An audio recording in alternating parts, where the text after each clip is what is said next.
सुबह का समय था। सूरज पूरी रोशनी के साथ चमक रहा था, लेकिन गोलू अपने कमरे में बैठा कुछ नया बनाने में लगा हुआ था।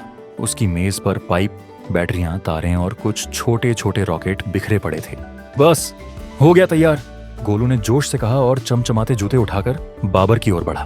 बाबर, जो गोलू का सबसे अच्छा दोस्त था, हमेशा उसकी इजाद की गई चीजों के नतीजे भुगतता था। बाबर ने डर भरी नजरों से जूते देखे और कहा, क्या नया मुसीबत खड़ी करने वाले हो? गोलू ने गर्व से कहा, ये हैं उड़ने वाले जूते। जैसे ही तुम ये बटन दबाओगे, हवा में उड़ने लगोगे। बाबर ने हिचकिचाते हुए जूते पहने और बाबर झटके से हवा में उड़ गया। गोलू, मैं नीचे कैसे आऊं? ओह, मैंने ब्रेक का बटन लगाना भूल गया। बाबर हवा में कलाबाजियां खाते हुए स्कूल के मैदान की ओर बढ़ा।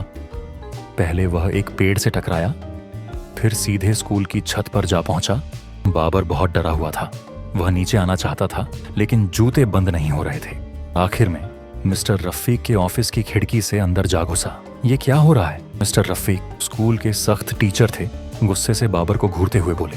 बाबर अभी भी हवा में लटका हुआ था। इस समय गोलू ऑफिस में दौड़ता हुआ आया। सर, ये एक नई इन्वेंशन थी, बस जरा सी दिक्कत हो गई। मिस्टर रफीक बोले, तुम्हारी ईजाद की हुई चीजों ने हमारे स्कूल को साइंस लैब से ज्यादा सर्कस बना दिया है। बाबर, जो आखिरकार जमीन पर आ चुका था, बोला, गोलू, आइंदा मुझे अपनी इन्वेंशन से दूर ही रखना। गोलू ने ठहाका लगाया और कहा, कल एक नया आविष्कार करूंगा। बाबर ने अपना सिर पकड़ लिया। गोलू की नई इन्वेंशन देखने के लिए सब्सक्राइब करें।